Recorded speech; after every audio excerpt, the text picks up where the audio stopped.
Olá, nesse vídeo a gente vai continuar nossa discussão sobre nervos cranianos, falando agora especificamente do primeiro nervo craniano, que é o nervo olfatório, e do segundo nervo craniano, que é o nervo óptico, ou óptico, como você preferir falar. A função desses dois nervos é bem simples de entender. O primeiro nervo craniano é responsável pelo olfato e o segundo pela visão. Eles fazem parte, respectivamente, do sistema olfatório, ou olfativo, é a mesma coisa, e do sistema visual, ou sistema óptico. Nesse vídeo a gente vai discutir não só o nervo olfatório e o nervo óptico, como as vias que eles integram, porque não adianta estudar cada um isoladamente, já que eles são parte de um sistema. Então a gente vai falar aqui sobre a anatomia do sistema olfatório e depois a anatomia do sistema visual. Esses dois primeiros nervos cranianos apresentam uma característica importante. Eu comentei no último vídeo que a maioria dos nervos cranianos se ligam a núcleos no tronco encefálico, o que não vai ser o caso de nenhum desses dois aqui. A gente vai ver que o nervo olfatório se liga a um núcleo no telencéfalo e o nervo óptico a um núcleo no diencéfalo.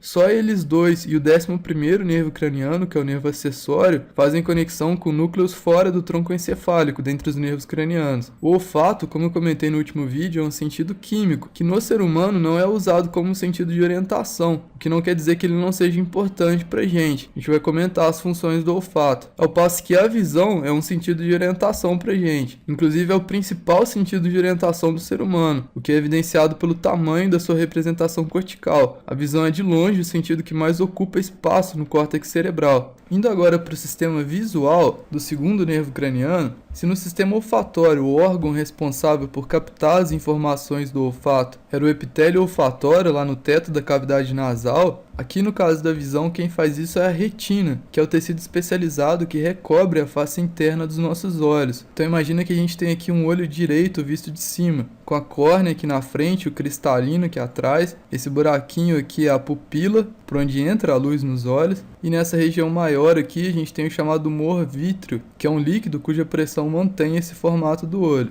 Essa camada de laranja aqui é a retina, e a retina apresenta o que é chamado de organização laminar, o que quer dizer que ela é formada por várias camadas de células diferentes. A retina é formada por 10 camadas, sendo que 3 delas são camadas de neurônios, que são as camadas que nos interessam mais agora, que são essas 3 aqui, ó. Pegamos um corte da retina e destacamos aqui as 3 camadas de neurônios dessas 10 camadas que a retina tem. A gente tem então de dentro para fora as células ganglionares, que são os neurônios que vão formar o nervo óptico propriamente dito, que é essa projeção do olho para trás aqui, por onde também as artérias e veias representadas de vermelho e azul aqui têm acesso à retina. Depois vem as células bipolares, que são neurônios bipolares como eram os neurônios receptores lá do olfato. E por último a camada de fotorreceptores, que vão ser os receptores da via visual, os famosos cones e bastonetes. Repare que aqui no caso da visão você tem um neurônio responsável por reconhecer o estímulo e o nervo óptico é formado por um outro neurônio, então a informação ainda passa por alguns filtros antes de formar o nervo propriamente dito. E agora eu vou te perguntar uma coisa, o que é o estímulo da visão? Você provavelmente vai pensar, ué, é a luz, mas então eu te pergunto, o que é a luz? Ou mais especificamente, o que é luz visível? Vamos abrir um parênteses rápido então. A resposta para essa pergunta, o que é luz, é o seguinte: luz são fótons, que é a partícula elementar de todo tipo de radiação eletromagnética. E o fóton é uma partícula sem massa, o que tem como consequência o fato de que ela nunca fica parada. Então se eu fizer um ponto aqui e disser para você que isso é um fóton, eu não vou estar falando a verdade. Isso não pode ser um fóton, porque ele está sempre em movimento. E ele se movimenta de forma oscilatória, formando ondas, que são as famosas ondas eletromagnéticas. Então isso é um fóton,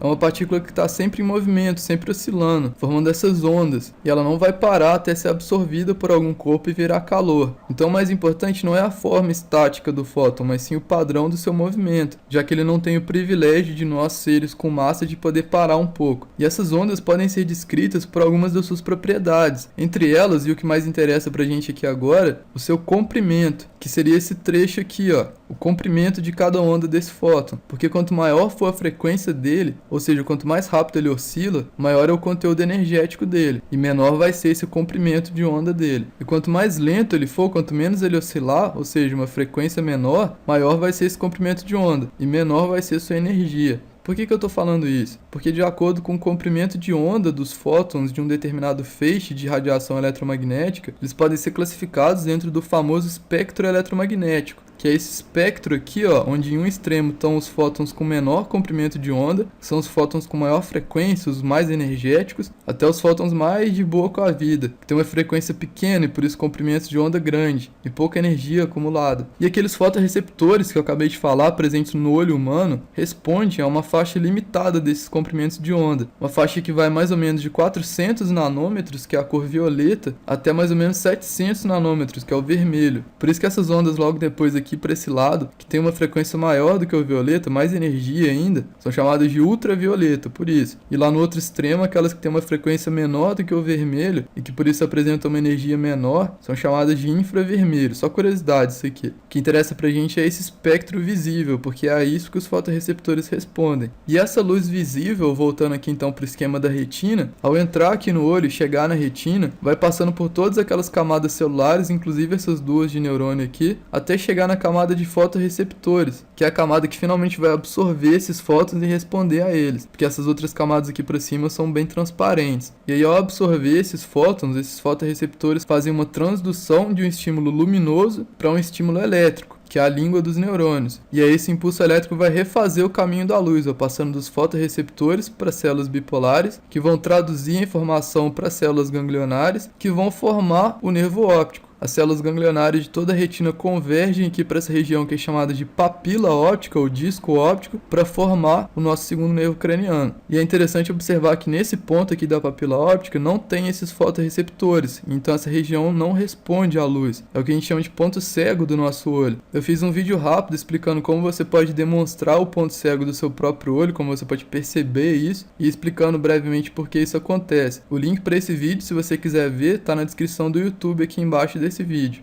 Bom, com esses dados todos em mente, vamos entender agora o principal esquema da via visual, que é encontrado em qualquer livro de neuro, que é esse esquema aqui. Mas vamos por partes para poder entender ele direito. Até porque o mais importante que você entenda é essa primeira parte aqui. Se você entender isso, o resto você vai entender automaticamente. Eu vou fazer aqui uma explicação um pouco mais completa do que geralmente é trazido nos livros. Talvez fique um pouco mais complicado de entender no primeiro momento. Mas o que acontece é que a explicação que os livros geralmente trazem é como se fosse a explicação da visão de um olho só. E depois as pessoas não conseguem entender muito bem como funciona a visão binocular, que é quando você olha com os dois olhos. Mas é só a gente ir por partes que dá para entender, você vai ver. Quando você fixa o seu olhar em algum objeto, que eu representei aqui por essa bola verde, o que acontece é que você alinha os seus olhos com esse ponto, de forma que os fótons sendo emitidos ou refletidos por esse ponto incidem diretamente sobre o centro da sua retina. Imagina que isso aqui está exatamente no meio da retina, que é uma região chamada fóvea, que é o ponto de maior acuidade visual do seu olho.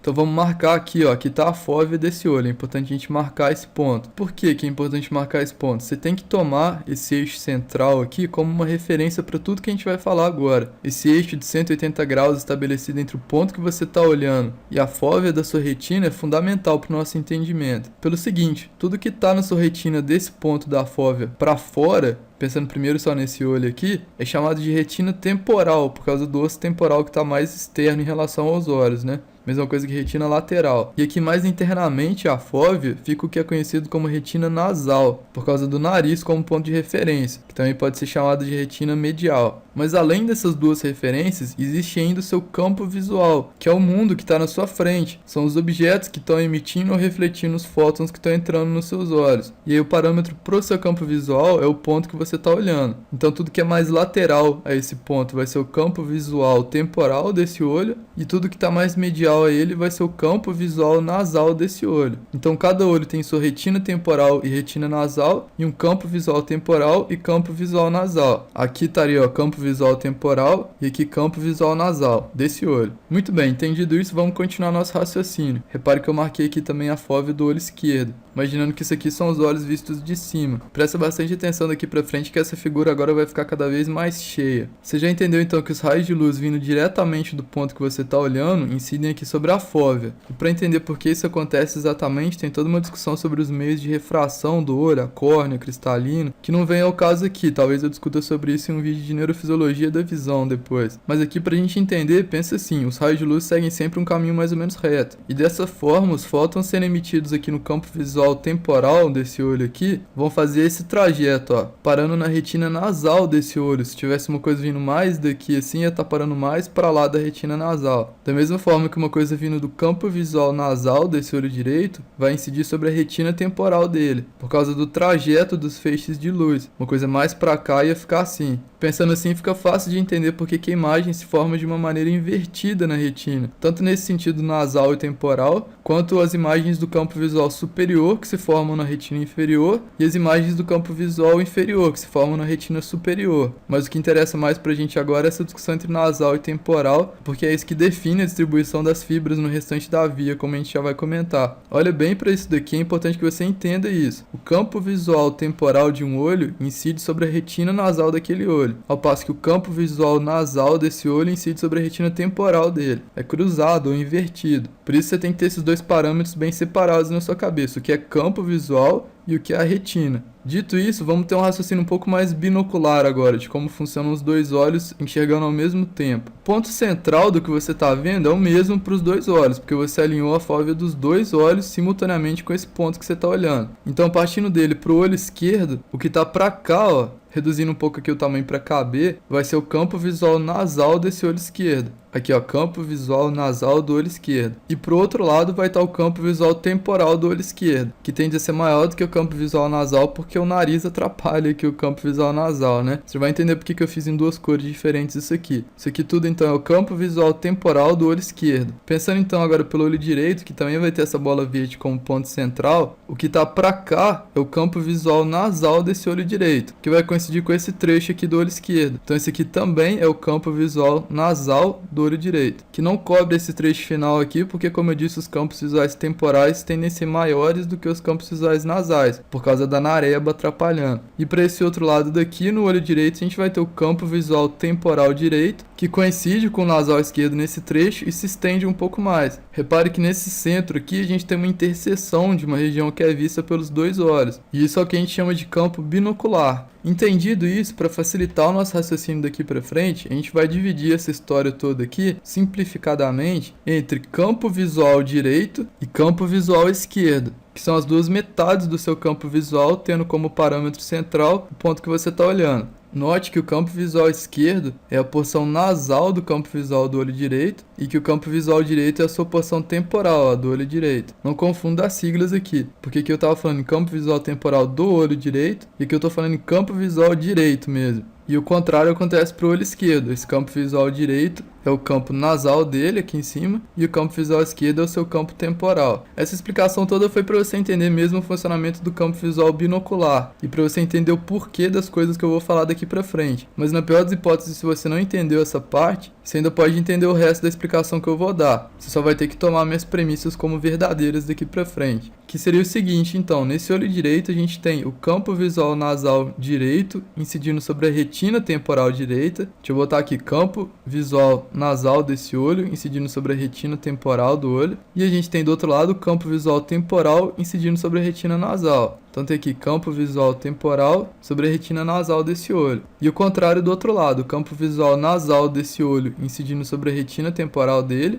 e o campo visual temporal incidindo sobre a retina nasal. O que acontece daqui para frente é o seguinte, as fibras vindo daquela camada de células ganglionares que eu tinha comentado, de toda a retina, vão confluir aqui para esse ponto da papila óptica, ou disco óptico, que é onde se forma o nervo óptico, o segundo nervo craniano, que é esse trechinho vermelho de cada lado aqui. As fibras de toda a retina temporal, que é da fóvea para lá, vão convergir para cá, e as da retina nasal, que é desse ponto da fóvea para cá, vão convergir também. Então eu vou botar simplificadamente aqui, ó, vindo da retina temporal, caindo no nervo óptico, e vindo da retina nasal e caindo também no nervo óptico. E o mesmo vai acontecer do outro lado. Cada nervo óptico contém, então, as fibras da retina do olho correspondente. O objetivo desse vídeo não é discutir as síndromes e as lesões, mas só para você visualizar melhor aqui. Se você lesar o nervo óptico de um lado, você fica cego naquele olho. É o que se chama de cegueira monocular, ou amaurose monocular. Seguindo aqui para trás, o nervo óptico entra no crânio num buraco, falando grosseiramente, que se chama canal óptico. Porque esse daqui, o olho está dentro da órbita do crânio. O nervo óptico vai ter que entrar mesmo no crânio para ir lá para o encéfalo. E aí ele faz isso atravessando esse canal óptico, que é uma parte do osso esfenoide na órbita do olho. Mas o nervo óptico, muito embora ele se forme de fato fora do crânio, estando dentro só da órbita aqui, né? Ele não é um nervo também no sentido teórico da palavra. Como eu falei que o olfatório não era, porque na verdade são vários filamentos. E aqui não é, porque ele não é tecnicamente parte do sistema nervoso periférico. A neuróglia, que acompanha aqui tanto os neurônios da retina quanto os que formam o nervo óptico é a neuróglia do sistema nervoso central. Por isso que doenças que afetam a bainha de mielina do sistema nervoso central, como a esclerose múltipla, por exemplo, afetam o nervo óptico, mas não os outros nervos do corpo. Enquanto que doenças que afetam a bainha de mielina do sistema nervoso periférico, como a síndrome de Guillain-Barré, você sabe que não vai afetar o nervo óptico, porque a mielina aqui dele, que é de fato um nervo mielinizado, diferente do olfatório, é uma mielina feita pelos oligodendrócitos, que é da neuróglia do sistema nervoso central, e não pelas células de Schwann, como acontece em todos os outros nervos. Tem até aquele ditado que os olhos são a janela da alma. Se são a janela da alma, eu não sei, mas a janela do sistema nervoso central com certeza são. Quando a gente faz a fundoscopia, que é o exame de fundo de olho, que a gente olha aqui a retina com aquela lanterna especial, que é o oftalmoscópio, e a gente vê aqui a retina e vê a papila óptica, a gente está olhando diretamente no sistema nervoso central. Enfim, continuando o nosso trajeto aqui agora, as fibras que estão vindo da retina temporal de cada lado, ao chegar nessa estrutura aqui que tem um formato de X, tá vendo? Chamada de quiasma óptico, elas continuam do mesmo lado, enquanto que as fibras que estão vindo da retina nasal cruzam nesse quiasma óptico, formando aqui o que também é chamado de decussação óptica ou decussação visual. E aí você continua nessa estrutura aqui, que é chamada de trato óptico. Repare que essas fibras aqui que cruzam no quiasma óptico, que são as fibras da retina nasal de cada olho, correspondem ao campo visual temporal de cada olho. E por isso uma lesão aqui nessa região, como um tumor de hipófise que esteja comprimindo aqui, que é a causa clássica, a pessoa perde o campo visual temporal de cada lado, porque ela está perdendo as fibras da retina nasal de cada lado. E aí isso se dá o nome de hemianopsia, M metade, a N negação, então hemianopsia, perda de metade do campo visual, bitemporal. Isso que significa hemianopsia bitemporal. Por uma lesão no quiasma óptico, a pessoa perde o campo visual temporal dos dois lados. O que, na prática, se a gente for voltar aqui para o nosso campo binocular, significa que ela só vai perder quando tiver com os dois olhos abertos essa extremidade aqui do campo visual temporal desse lado e essa extremidade desse outro lado. Porque o que está aqui no meio, o campo visual nasal do outro olho compensa, se a pessoa tiver com os dois olhos abertos. E se ela tiver uma lesão aqui no trato óptico, para um AVE, um tumor que seja, repare que no trato óptico se juntam as fibras de um mesmo lado do campo visual, que eu até botei da mesma cor aqui para facilitar a gente ver. Imagina que no trato óptico direito, ó, tem as fibras da retina temporal do olho direito e as fibras da retina nasal do olho esquerdo, que correspondem ao campo visual nasal esquerdo e o campo visual temporal direito, que por sua vez correspondem ao campo visual esquerdo. Então nesse caso realmente a pessoa vai perder essa metade esquerda toda aqui do campo visual sem ter nada para compensar. E aí isso a gente dá o nome de hemianopsia, mais uma vez perda de metade do campo visual, homônima porque é o mesmo lado, você perde tudo do lado esquerdo ou tudo do lado direito, contralateral, hemianopsia homônima contralateral, porque a perda no campo visual vai ser do lado contrário da lesão no trato óptico. Se você lesou o trato óptico direito, você perde o campo visual esquerdo e vice-versa. E continuando aqui a nossa via, lembre lá das 3 camadas da retina, que eram 3 neurônios diferentes. Então isso tudo que está percorrendo esse trajeto aqui já é o terceiro neurônio sensitivo, né, da via visual, que são as células ganglionares. E aí ele traz informação para o 4º neurônio dessa via, que como eu falei no começo desse vídeo, é um núcleo que está no diencéfalo, que é essa dilatação aqui, ó, que está bem exagerada nessa figura aqui. O trato óptico não é tão largo em relação a esse aqui do meio, nem essa região tão dilatada, mas é só para chamar a sua atenção para essas áreas que a gente está discutindo. E essa área chama corpo geniculado lateral do tálamo, onde fica o núcleo geniculado lateral do tálamo. Muita gente tem dificuldade de visualizar isso aqui, ó. A gente tem 2 tálamos, um de cada lado que eu representei mais ou menos aqui, ó. Um tálamo, outro tálamo, com o terceiro ventrículo entre os dois aqui. O quiasma óptico é uma estrutura do hipotálamo, por isso até se diz que o nervo óptico é como se fosse uma extensão do hipotálamo, uma projeção anterior do hipotálamo. E aí o trato óptico contorna o diencéfalo, partindo lá do hipotálamo e indo parar lá na parede posterior do tálamo, ou dos tálamos, que é onde fica esse corpo geniculado lateral. Essa parte central da parede posterior dos tálamos aqui, que na realidade é bem maior do que o corpo geniculado lateral,